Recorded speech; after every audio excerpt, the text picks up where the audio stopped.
Good afternoon. My research topic for my capstone paper is called The Importance of Parental Involvement on Students' Behavior and Academic Success.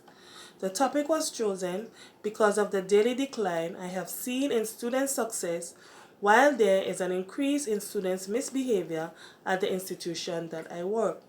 Hence, I was curious to find out what were the reasons for those changes. For this research topic, I have decided to collect data by interviewing parents and teachers. I also collected data from Students Matrix. The data that was collected from Students Matrix looks at students' percentage grade for one term. The grades collected from the matrix also looked at students from grade 7, 8, and 9.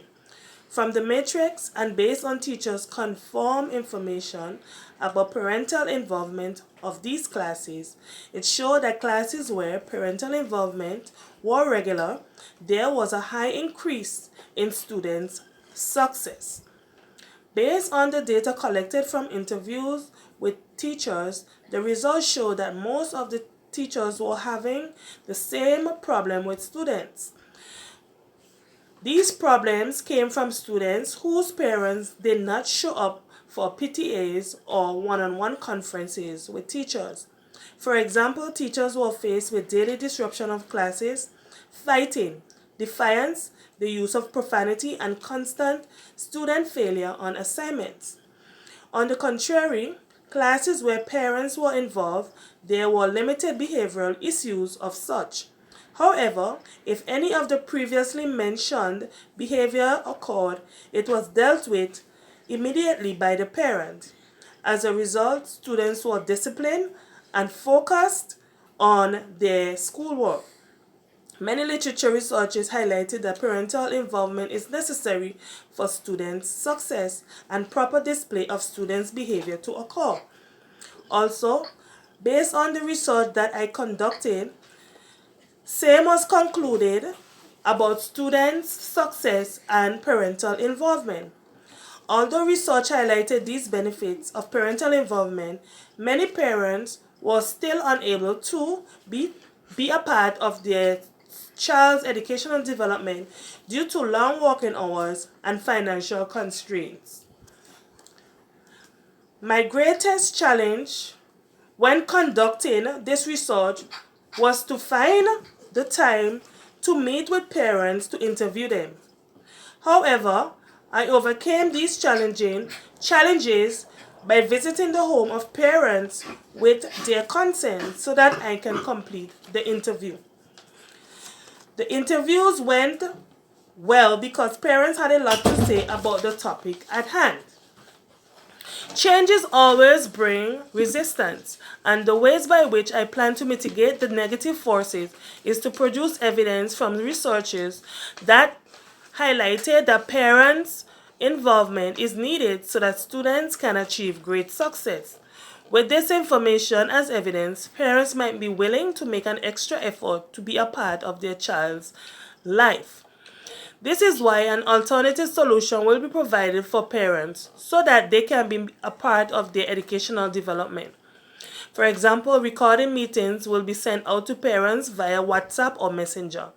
Another option is to create a Facebook Live so that parents who are unable to attend sessions in person can still be a part of the meeting.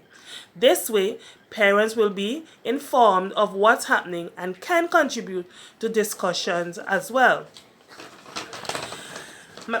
There were many recommendations that I can list here, but the three main ones I'm going to list here for you today. First, recommendation is to encourage parents and teachers to develop an excellent relationship with each other. This is important because when both parties are working together to ensure that the child is doing their best, students tend to be more motivated to learn. Secondly, is to have teachers post monthly updates of students' progress either by emailing the parent or posting information on WhatsApp. This will allow the parent to be aware of what's happening with their child or children each month. Third is to have parental workshop with parents. These workshops should be hands-on workshop as well as informative workshop where parents will gain the knowledge and skills of ways to go about assisting their child when they are in need of assistance with schoolwork. These recommendations, I believe, will cause a positive change, especially for those students who misbehave and for parents who are unable to visit the school regularly. This way, parents will still be able to find out what is going on with their child or children and will be able to assist to solve problems teachers are faced with every day. Finally, individuals tend to dislike changes because it disrupts their daily flow of doing things. With changes taking place, there will be driving forces and hindering forces that can either push or cause an halt or disruption in the change process. In any case, change is inevitable and is constant and it must take place. Thank you.